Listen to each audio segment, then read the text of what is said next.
ከእሳቤ አኳያ እኛ ጽዱ ንጹህ ቀበናን ለትውልድ ነው ያልነው። ስለዚህ ካሁን በኋላ ያለው ትውልድ ንጹህና ጽዱ የሆነ ቀበናን ነው ማግኘት ያለበት ነው። ይሄ ማለት ግን ይሄንን ኃላፊነት ህብረተሰቡ መውሰድ መቻል አለበት ማለት ነው። ይሄ የጋራ ሀብት ነው፣ የህዝብ ሀብት ነው። ለአንድ ባለሀብት አይደለም፣ የሆነ አንድ ባለግለሰብ አይደለም።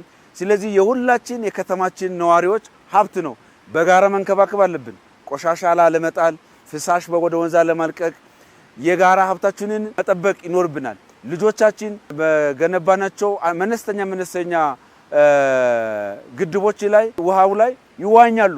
ስለዚህ ለነዚህ ልጆች ጤንነት ስንል ቆሻሻን ወደ ወንዝ በመድፋት በመጣል መቆጠብ መቻል አለብን። እኔ የአዲስ አበባ ህዝብ ይሄንን በማድረግ ይሄንን ልማት የጋራ ያደርገዋል፣ ይጠብቀዋል፣ አርአያነት ያለው ተግባር ያከናውናል።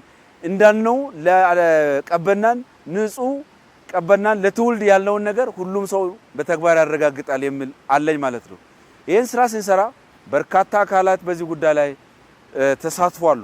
ክቡር ጠቅላይ ሚኒስትሩ ሐሳቡን በማመንጨት አመራር በመስጠት ይሄን አድርጉት፣ በዚህ መንገድ ቀበና ይልማ፣ ቀበናን የልማት የከተማችን ገጽታ ከፍ የምናደርግበት መሆን አለበት ብሎ አመራር ሰጥቶ አመራር መስጠት ብቻ ሳይሆን ቀን ከሌሊት እየተከታተሉ ወደዚህ ደረጃ አድርሰዋል። ክብርት ከንቲባችንም ይሄ ስራ ቀን ከሌሊት እየተከታተሉ አመራር እየሰጡ እኛንም ያጠነከሩ ወደዚህ ደረጃ ደርሰናልና ላመሰግናቸው እፈልጋለሁ። ከዛ በተጨማሪ ይሄ የምናየው ነገር የኛው ልጆች ዲዛይን አድርጎ ካነበቡት፣ ከተማሩት፣ ካዩት ልምድ ቀስመው ዲዛይን ሰርቶ ወደ ተጨባጭ እውነታነት የቀየሩ አርኪቴክቶችን፣ አማካሪዎችን፣ መሐንዲሶችን ማመስገን ማድነቅ ይፈልጋሉ።